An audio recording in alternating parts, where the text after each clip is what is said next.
অঞ্চল। আমি পবিত্র। আমি বিশ্বনাথ। আমি তিথি। আমি সুস্মিতা। আমি দেবাঞ্জন। আমি রওশন। আমি সমীর। আমি মৃন্ময়ী। আমি অসীম। আমি অর্ক। আমি উর্না। আমি তিথি। আমরা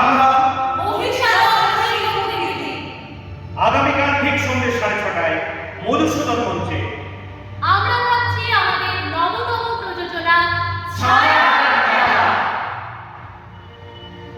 আমি সুরজিৎ।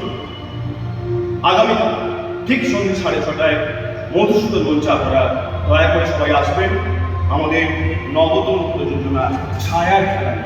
এই নাটকটির রচনা করেছেন সঞ্জয় চট্টোপাধ্যায়, আবহ করেছেন দিশানী চক্রবর্তী, আলো করেছেন সৌমেন চক্রবর্তী এবং এই নাটকটা আমরা নির্মাণ করেছি পুরো টিম শিল্পকৃতি।